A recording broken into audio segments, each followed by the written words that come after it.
Hi students. So last క్లాస్లో మనం జావాలో constructors అనేవి ఎలా యూజ్ చేస్తాము, ఎక్స్ప్లిసిట్గా ఎలా యూజ్ చేస్తాము, ఆటోమేటిక్ కన్స్ట్రక్టర్ మనకి ఎలా, డిఫాల్ట్ కన్స్ట్రక్టర్ ఎలా ఉంటుంది అనేది మనం చూసాం. So next one destructor. So constructor ఎప్పుడు యాక్సెస్ చేస్తాము అంటే మనం ఆబ్జెక్ట్లోకి ఎంటర్ అయ్యేటప్పుడు కన్స్ట్రక్టర్ యాక్సెస్ చేస్తాం. ఎప్పుడైతే ఆబ్జెక్ట్లో నుంచి లీవ్ అయిపోతున్నామో, that is ending of the ఆబ్జెక్ట్కి రీచ్ అయ్యామో, అప్పుడు మనకి రేజ్ అయ్యే పాయింట్ ఏంటి అంటే destructor.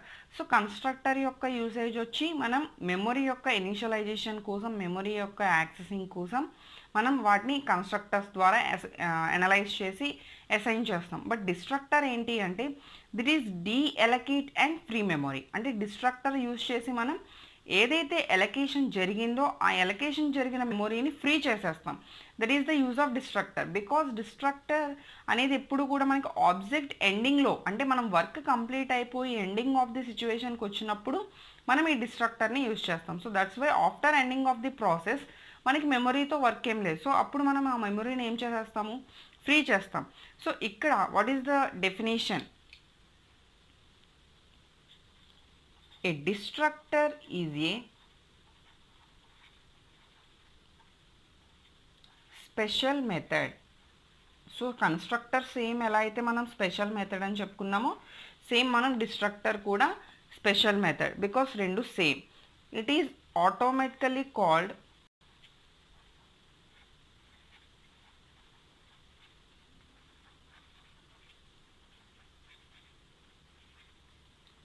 whenever object goes to end. Okay.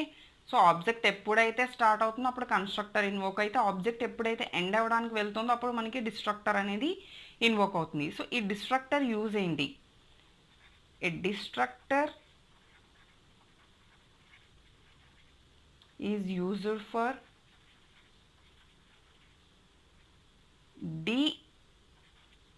డీఎలకేట్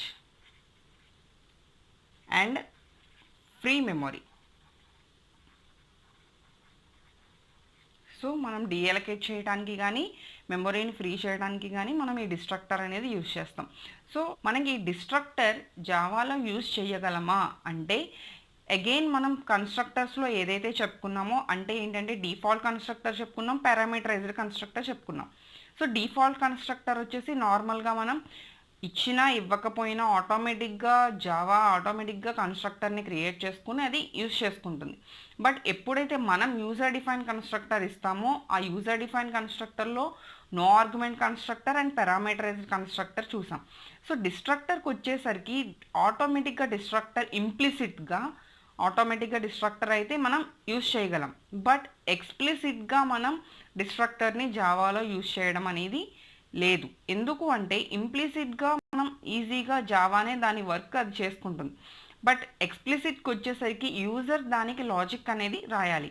అంటే that is explicit work. Explicit work చేసేటప్పుడు మనం పర్టికులర్గా C++లో అయితే సమ్ టిల్డ్ ఆపరేటర్ యూజ్ చేసి మనం డిస్ట్రక్టర్ని రైట్ చేస్తాం. బట్ జావాకు వచ్చేసరికి మనకి ఇక్కడ ఒక ఆపరేటర్ యూజ్ చేసి డిస్ట్రక్టర్ రాయడానికి ఛాన్స్ లేదు. So destructor in the place of ఆ డిస్ట్రక్టర్ వర్క్ని వేరే మెథడ్తో మనం వర్క్ చేస్తాం. సో ఆ మెథడ్ నేమ్ ఏంటి అంటే ఫైనలైజ్. సో ఈ ఫైనలైజ్ అనే మెథడ్ ద్వారా ఏంటంటే సేమ్ డిస్ట్రక్టర్ ఏ వర్క్ అయితే ఇంప్లిసిట్గా పెర్ఫామ్ చేస్తుందో అదే వర్క్ని మనం ఎక్స్ప్లిసిట్గా ఫైనలైజ్ అనే మెథడ్ ద్వారా యూజ్ చేసి మనం డిస్ట్రక్షన్ చేయొచ్చు. అంటే సేమ్ డిస్ట్రక్టర్ ఇంప్లిసిట్గా వర్క్ చేసేది మనం ఎక్స్ప్లిసిట్గా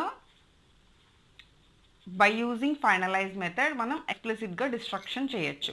సో దట్స్ వై మనం ఫైనలైజ్ కీవర్డ్ గురించి వచ్చినప్పుడు మనం ఫైనలైజ్ గురించి క్లియర్గా ఎగ్జాంపుల్ ప్రోగ్రామ్ చూద్దాం. సో ప్రెజెంట్ అయితే constructor means automatic invoking whenever object is created. Destructor means whenever object is created then it is automatically destroyed. So destroy అవుతూ మనకి ఏం చేస్తుంది అంటే it is deallocate and free memory. So next difference between constructors and డిస్ట్రక్టర్స్. So కన్స్ట్రక్టర్స్కి డిస్ట్రక్టర్స్కి మనకి difference ఎలా ఉంటుంది? So first point,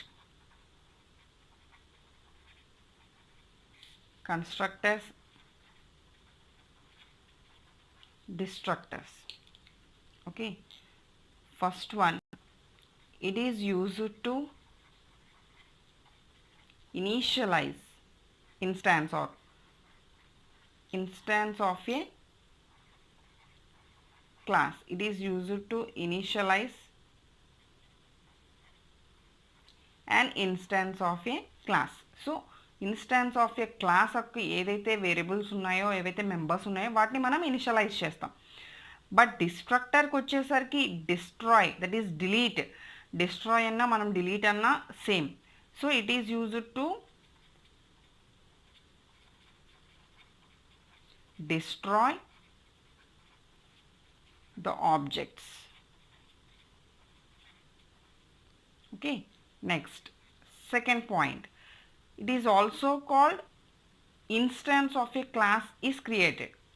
It is also called destroyed or released. Okay, ఇక్కడ మనం చేసే work very important work is memory allocation. Second, ఇక్కడ మనం చేసేది releases the memory. So ఇక్కడ మనం మెమొరీని రిలీజ్ చేస్తాం, మనం ఇక్కడ అలొకేషన్ చేస్తాం. ఇక్కడ అగైన్ మనం మెథడ్ ఓవర్లోడింగ్ ఎలా అయితే చూస్తామో సేమ్ ఇక్కడ మనం కన్స్ట్రక్టర్ ఓవర్లోడింగ్ చేయొచ్చు. That is overloading is possible. But ఇక్కడ డిస్ట్రక్టర్ దగ్గర మనం ఓవర్లోడింగ్ చేయలేం. Overloading is not allowed, not possible. Okay, again it's having arguments. It's having arguments, and that means it allows arguments, but it does not allows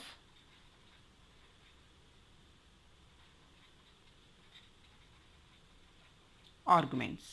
So because మనకి ఇక్కడ parameterised constructor ఉంది కాబట్టి మనం arguments pass చేసుకుంటాం. But డిస్ట్రక్టర్కి వచ్చేసరికి మనం పర్టికులర్గా parameterised constructor లాగా పారామీటర్ డిస్ట్రక్టర్స్ మనకి ఏం లేవు కాబట్టి ఇక్కడ మనం ఆర్గ్యుమెంట్స్ని పాస్ చేయడం అనేది పాసిబుల్ అవ్వదు.